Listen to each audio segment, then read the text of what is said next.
Welcome to the Matchmaker Mentor Podcast, the show where aspiring and experienced matchmakers come to sharpen their skills, grow their businesses, and elevate the matchmaking industry. Your host is Arlene Washburn, an award-winning ethical matchmaking advocate, mentor, and industry innovator. Let's dive in.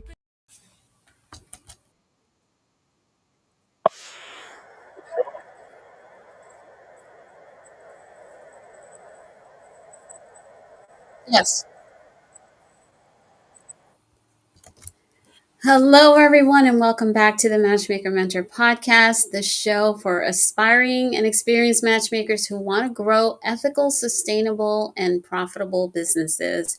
I'm your host, Arlene Washburn, founder of the 𝗧𝗵𝗶𝗀 Mastermind Academy, managing director of the worldwide referral network, and ethical matchmaking advocate at the International Matchmaking Compliance Board, or IMCB, where we're setting the standards for safer, more transparent matchmaking industry.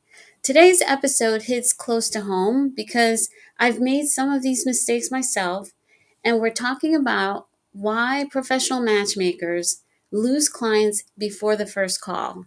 And here's the truth. It's not always your pricing or your process that's causing you to lose business.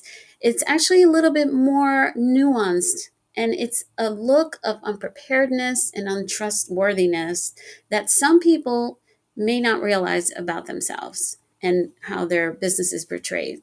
So I'll share some real examples, legal pitfalls, and a few vulnerable moments of my own journey, because every one of these mishaps is flexible and fixable once you learn to see how your business looks from a client's perspective.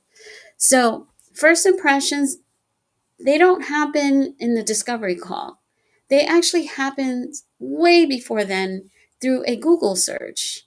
And then someone finds you, and we'll talk about all the things they might find about you that might make you look unprofessional. They reach out and you send them an email. And guess what? If your email ends in a Gmail, Yahoo, or Hotmail, what does it really say about you? That this is your side hustle, or that you're not really a professional firm? It's really important, and I know this is nuanced because when I started my business, I had a Gmail account. I had my company name, LLC, with a Gmail. And then it dawned on me that when you get scam emails from, which is the norm now, every day you wake up to 2 or 3 scam phishing emails or spam, they usually have no domain. So a way to distinguish yourself and make yourself look professional is to have your domain on your email. So Arlene at imcboard.org, so that if somebody receives something from me, they can look at the domain, go to that website, and find information. This is something that a lot of people don't think about, and I'm seeing a lot of professionals do this. But nowadays, those little things are starting to matter, because often when you find a scam email in your inbox, it's coming from a generic name. So I learned the hard way early in my business, and I lost leads because I wasn't really even redirecting. Once that AV Connections LLC at Gmail was I started a new one with my domain. I forgot to redirect it to my new one. So it's really important that if you are currently using these endings like Gmail, Yahoo, whatever, and not your domain, fix it. Get yourself a new email, which is very inexpensive. It can be done through Google Workspace, or you can do it through your host, and then forward the existing email over to there and start redirecting people so that they see a level of professionalism. Another area that I had issues with, and most people will encounter this, and that is broken, outdated links on your website. So your book now button that goes nowhere, or an expired calendar link, that signals chaos. And clients think, well, if they can't manage their own systems, can they manage my love life? Audit your links on a monthly basis, set reminders, and click every button on your website like a potential client. And in fact, I learned the hard way as I was growing my business when I was in matchmaking, and that is to test things before I push them out. And it's still a lesson that I have to learn every day because occasionally things get done quickly. Another area that I want to get into is missing legal pages. For example, a privacy policy is a page on your website that tells anyone who is submitting information to you what you do and how you handle their data. And in today's age, everything is about cybersecurity. This is not just a nice to have, it's actually a requirement.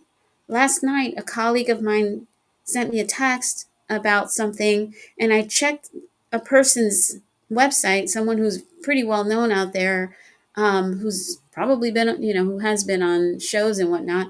They didn't have a privacy policy, and these individuals are collecting highly sensitive information that you have to protect.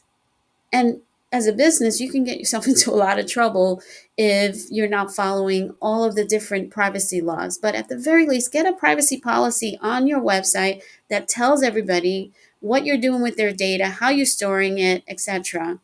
As I said, matchmakers handle extremely personal information, and clients want to know you're protecting it. And at the IMCB, data protection and transparency are part of ethical compliance. So if your site lacks a privacy policy, it's more than sloppy, it's a legal red flag. The next thing I want to mention is you should be looking at your digital footprint, because that's what clients see before they ever get on a call. So people will Google you and they'll look at your website, your social media, your reviews, and even who you follow and things like that. So it's really important that what you put out there really reflects who you are and your business. And if you have open social media profiles that are personal, because I know sometimes people have personal social media and then they also have business ones. If you have a personal one, you have to keep it private and closed if you don't want people to read about your life and all the things, all the goings on, because those things then will impact a buyer's decision. One thing that I see often in matchmakers' websites are the as seen on or in or whatever. And if you're showcasing CNN, Forbes, Oprah's logo, but you can't link to the actual feature, that's deceptive marketing.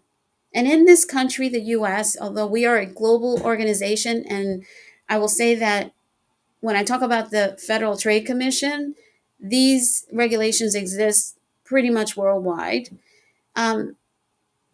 False or misleading representation will get you into trouble. There are regulations against these things, and these organizations are going after that type of behavior. So it's really important that if you are really featured in something, there's usually a link that you can link to that, from that logo over to the actual thing that was done that actually featured you. Because if people find you and they look for something about you on CNN and it's just like a sentence or some press release that you paid for, that's really deceptive and misleading and will keep someone from pursuing a relationship, a business relationship with you. The other thing that I see that's very common, because often daters will ask matchmakers about their success rate. And I think I've said this many times on the show. If not, people have heard me on social media and different conversations that that's not the right question to ask, because a matchmaker's success, if you're looking at it as in getting you into a relationship, that's entirely onto in the hands of the individual. A matchmaker's job is to vet the matches that are going to be introduced to you and to make sure that they align with the agreed upon criteria that you've discussed with your matchmaker. That's the service that you pay for. they're not responsible for ensuring that that relationship is successful and leads to marriage and all of that. That's entirely on you. And just recently, I heard a celebrity who is pretty well known and pretty well known for being very high on the neurotic scale. And I don't say that to be disparaging or mean. There's the five different levels that are judged by, or that are used in the psychology world. And, there's a range like agreeableness, neuroticism. This person is very neurotic. So a person like that is likely going to have a hard time entering into a relationship and sustaining one. And their life has played out in the public eye, and they've gone from relationship to relationship, and they're probably a bit of a saboteur. And they were carrying on and on about how, they've worked with matchmakers and it doesn't work and all this. And that's BS. You can say it doesn't work if the matchmaker is not providing you with the right type of matches that you've agreed upon. But if the relationship works or not, that's on you. So back to the success rate.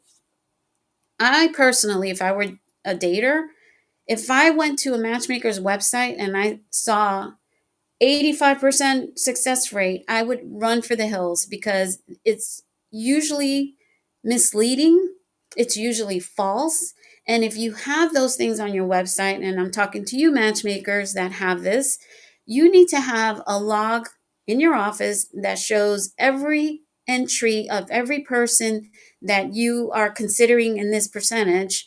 And then on your website, you need to explain what this means. 85% of what? 85% of our clients come to us and end up in a relationship.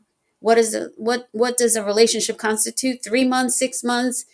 It's usually BS. And I will tell you that consumer protection agencies around the world agree on this point, that in the US Federal Trade Commission, the UK Advertising Standard Authority, in Canada, the Competition Bureau, in Australia, the ACC under the Australian Consumer Law, in the European Union, the Unfair Commercial Practice Directive, it applies to everyone. All of these agents prohibit businesses from making factual or statistical claims without substantiation. And it doesn't just end in success rates. There's a lot of things that I see over the years. And I think what happens is a new matchmaker comes into the industry and they start looking at other people's websites and start emulating certain copy that they have on there, when even the old school, and I really mean old school matchmakers who have been in it for 20 years, have a lot of violations on their websites. And for years, we've gotten away with this because nobody's been paying attention. However, this industry has changed. This industry has become very mainstream, and we're trying to professionalize it, and therefore you need to act accordingly. So one of the areas that is kind of my pet peeve is phrases like, I'm the #1 global matchmaker, or I'm America's top matchmaker, or I'm a celebrity matchmaker. It may sound impressive, but unless they're backed by legitimate recognition, they can cross into false advertising under consumer protection laws worldwide. So what happens in that case? What if I'm a matchmaker and you're a matchmaker down the street, and you have a claim on your website that you're the #1 global matchmaker? So someone who's exploring working with me or working with you sees us kind of at the same level, sort of providing similar service, and maybe even the same dollar amount was quoted. If that person goes to the global matchmaker because of that title, I, in America, have an option to sue my competitor. And it's under the Lanham Act, which in the US lets companies sue for false or misleading statements that cause commercial harm. So in other words, you're getting an unfair advantage because you have a claim about yourself and your organization. And typically those claims are legit when you've been voted or awarded something, where you have a prominent media claiming something about you, and then that kind of changes things. But for you to just proclaim that you are this or that, that doesn't work. And puffery, like trusted by professional matchmakers, is fine because that's a little bit more subjective. But once you rank yourself number one, top, most sought after, you're making a factual claim and you must be able to prove it. Now, I'm not a lawyer. I'm interpreting the law, and this is what we do at the IMCB. So please check with your own jurisdiction and speak to your lawyers and get confirmation on this. But I'm here to support the matchmaking industry, and I know that some of this goes on because people are not aware of what might be impacting their behavior in terms of breaking laws or doing things that are on the edge. And that's why I'm talking about it. I want to make sure that you're aware, because when you know better, you do better. And we're here to protect the daters so that they can make informed decisions. Another thing that will ruin your credibility, even if you're the best matchmaker in the world, is if you have a DIY website with that's cluttered and has a poor flow and with a bunch of different fonts, and it's unclear, and the calls to actions are chaotic. When I mean a call to action is like, click here to do this, or sign up for this, and it's just all over the place, and your site overwhelms your visitors. That's they bounce and they assume that your process is equally cluttered. So a website's not going to gain customers for you, but it will deter people from signing up to work with you. So it's really important to go back and look at these things, especially if you've been in business for a long time, because nothing in your business you can't set it and forget it. Anything that you do, you have to be looking at periodically. Add it to your calendar as a task for yourself or someone on your team if you have one. And, once a month, have somebody go click all the buttons and make sure everything's working. If you have a website that has plugins, sometimes things stop working. And the worst part is if your SSL, which shows the world that you have a level of security on your website, that when you see https:// that's a level of security. And when that goes away and somebody pops into your website, they'll get an error message, especially if they have, like an antivirus software, and it'll say, don't proceed, this is unsafe. And as it is, we're still dealing with people thinking that matchmaking is somewhat esoteric. So that's why this is important for you as a practitioner, as a professional, and to elevate our industry, to make sure that you're staying on top of these things. Another really unprofessional part, and this is one that I can be guilty of and I work on often, because even when you hire people to do your social media, it's hard because your voice is what you want out there. So you can't just hand it over to someone, but you have to play a role, because if your last post was in 2024 and here we're at the tail end of 2025, clients are going to assume that you're not in business, you're not active.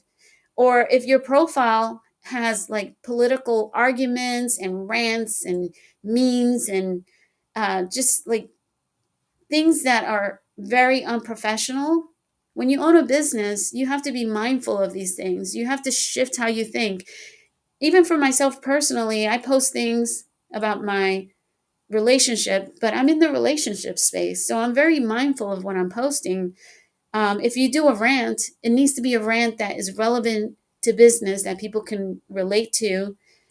I just think there needs to be some strategery in what you post, because now you're a business and you're not a separate entity from your business to some extent, because you're representing it. So online behavior is really, really important, especially these days, because people get that, what do they call it? The keyboard courage. And you have to be careful if you want to protect your brand. Okay, so another area that I find very, very challenging, and I know these things not because I'm currently a matchmaker, but I've lived through many of these, and I also have students where I hear things and what they're doing, and I've been the complaint department for the industry for many years. So when you have no clear criteria for accepting clients. Now, there are people who work for these big national companies, and a lot of the big national companies, first of all, they have the resources to support a much bigger audience, or I shouldn't say our audience, but they have a much bigger database and resources to support most people. Sometimes there are some people that should not be taken as clients if you know you're not going to be able to work with them. When you leave a company like that and now you start your own boutique business, you have to have a criteria for who you take on as a client, because you have limited resources. And even if you have the mindset that you can help everyone, that's not going to be aligned to reality, because your database is going to be limited to a smaller percentage of people. Maybe there's a certain type of individual. And so when you get a client, you may not be able to help them even if you want to. And so it concerns me if I hear boutique companies saying that they can just take anybody, because truthfully, if I were going to be a client of someone, I would like to know that that matchmaker has a criteria for who she accepts as a client. And also, it signals to me that they're going to do a great job of vetting the matches. Because if they'll take anybody, then they'll maybe match you with anyone. And I'm not saying that's the truth, but I think from a perception, that could be the case. So having a clear intake policy is IMCB's recommendation for best practices. It should really outline who you serve, what you offer, and what makes someone eligible to be or to obtain service from you. Doesn't mean that you say no, go find somebody else. No, in our industry, many of the modern matchmakers are very collaborative. So when someone comes to you and you know that you don't have the database to support them, it's not about, um, basically you don't want to discriminate. But if you know that your database can't support that individual, then you can refer them out.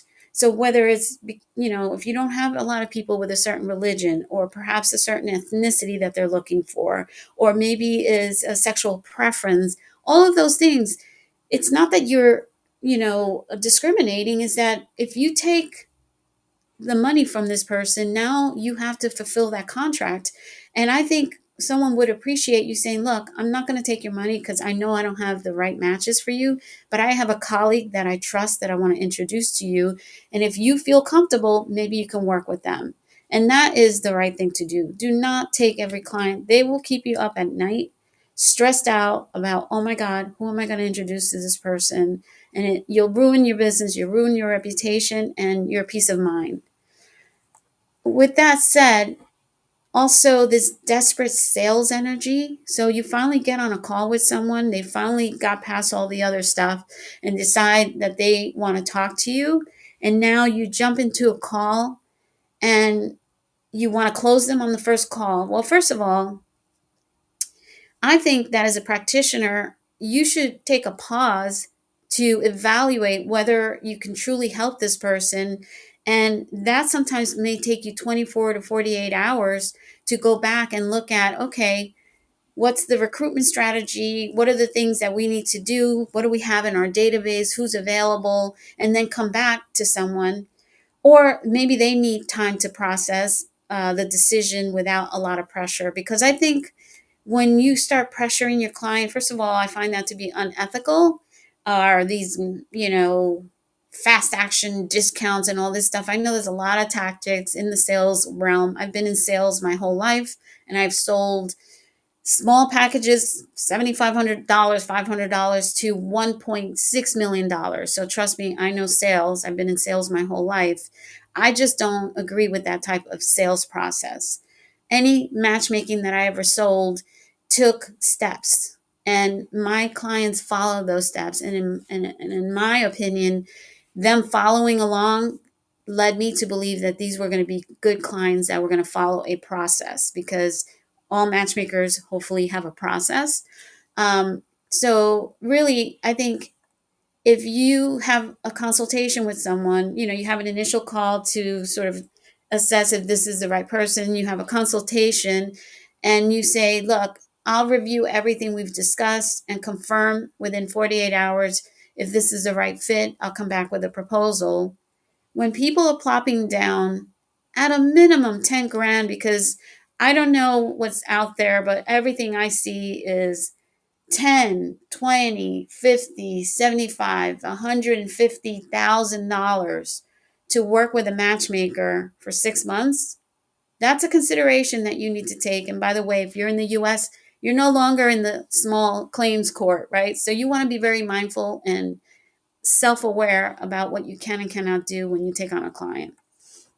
Look, here's the bottom line. Professionalism protects everyone. It protects your clients, your brand, and the industry as a whole. When clients see, a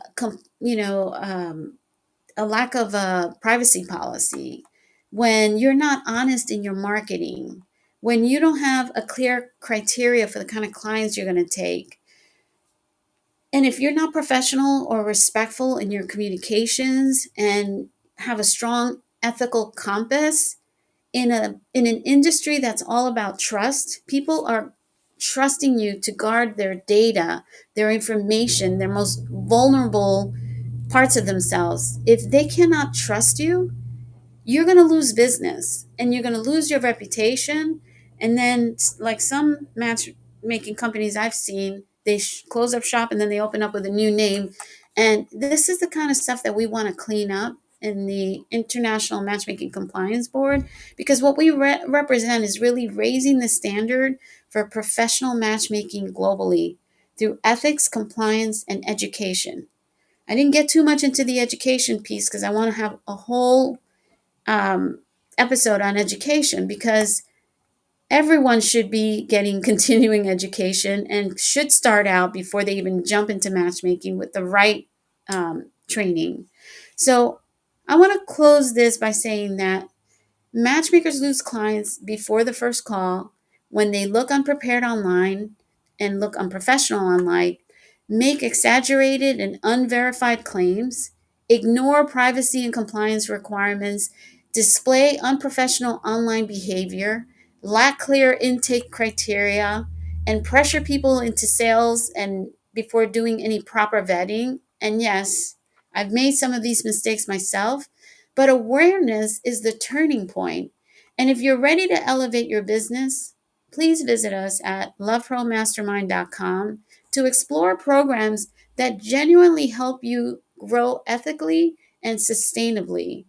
And of course, if you'd like your company to be recognized as an accredited and compliant company, we've just opened up the door. We're now onboarding advisory council individuals who are all professional matchmakers that will go through the process of the accreditation, which is a very arduous process where they have to submit all of their information, all of their documents, and create standard operating procedures and a lot of things to ensure that at the time of their accreditation, they are operating ethically and complying with the regulations in their jurisdictions and where their clients are and where they promote themselves. And of course, if you're a dater seeking a vetted professional, visit, going back, the accreditation is at the imcboard.org, and more on that pretty soon. That whole website's going through a whole revamp. The daters that are seeking vetted professional ethical matchmakers can go to the Worldwide Referral Network at wwrnetwork.com. That is a clearinghouse for ethical matchmakers. You're looking to hire someone, you don't know where to begin, come to us. We'll find someone for you, and you pay them directly. You're not paying us for any of that. So please share this episode. If you are a matchmaker, share it with your fellow matchmaker. If you've seen stuff on a colleague's website that is going to get them into trouble eventually, if it hasn't already happened, do them a favor, send them this episode, because we're all about coming together, professionalizing what we're doing, and really adhering to the ethical standards and the compliance of the regulations in the jurisdictions where you operate.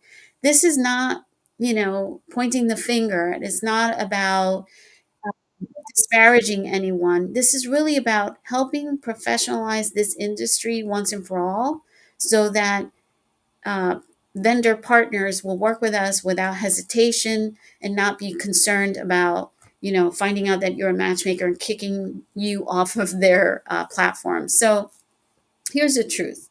Every single item we discussed today is fixable. Most cost less than $100. Some are completely free to fix. But here's what's not fixable. Losing a dream client because they Googled you and found amateur hour.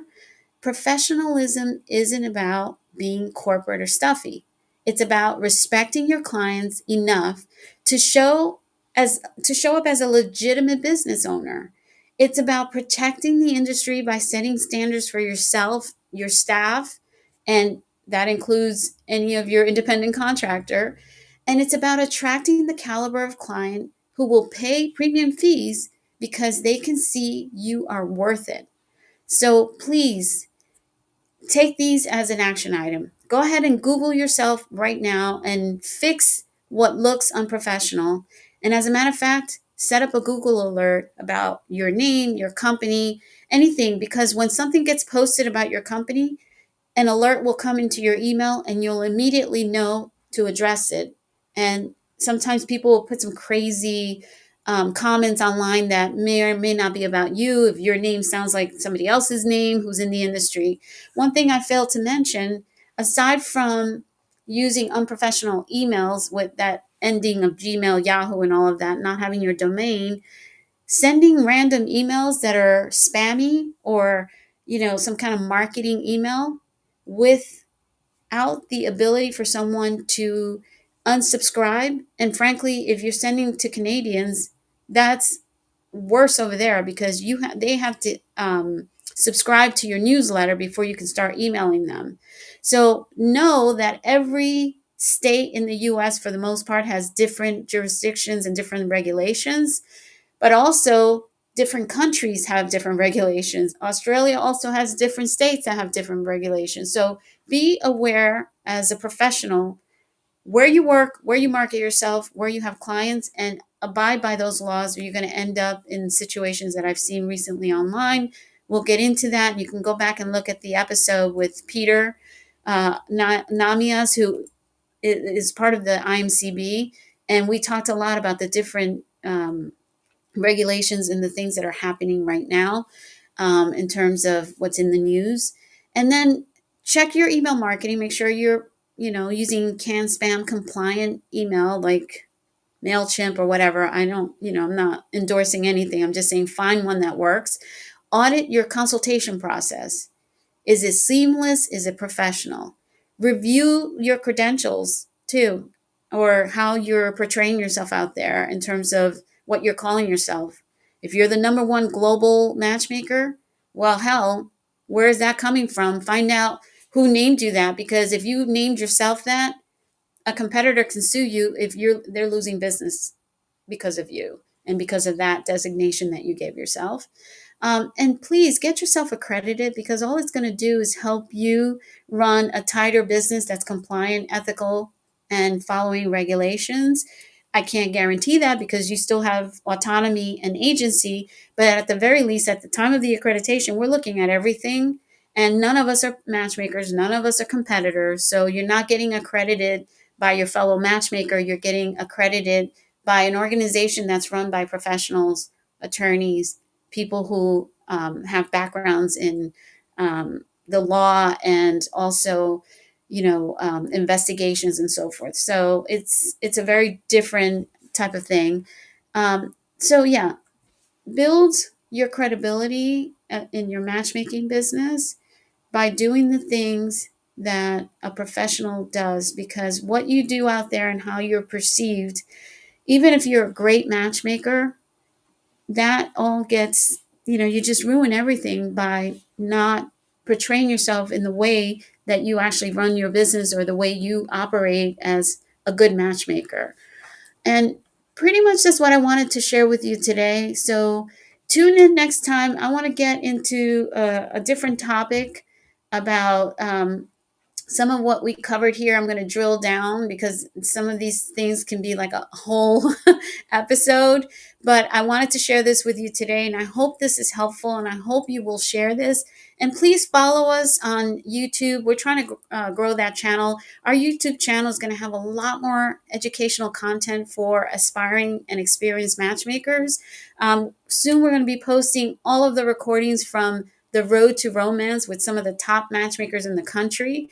I'm super excited about that. We're going to post that in the YouTube channel. There's a lot of content going there and playlists that you're going to want to hear. So please go over to the Matchmaker Mentor podcast on YouTube. Support us there. We're trying to get to 1,000. If you could just get us to 1,000 right now, we'll be so grateful. And again, thank you so much for listening and for adhering to some of these things. And I wish you much success. And of course, we love the daters. We want to make sure they're protected. So happy connecting and happy matchmaking. Thank you. Before we wrap up, just a quick note. The information we share on this podcast is for educational purposes only. It's not legal advice. Laws about advertising, consumer protection, and business practices differ from country to country. So make sure you understand the rules where you operate. In the US, that means following the Federal Trade Commission's guidelines. In the UK, it's the Advertising Standards Authority. Canada has the Competition Bureau, Australia has the ACCC, and across the European Union, the Unfair Commercial Practices Directive applies. The International Matchmaking Compliance Board, or IMCB, provides ethical standards and best practice guidance for matchmakers worldwide, but we don't offer legal representation.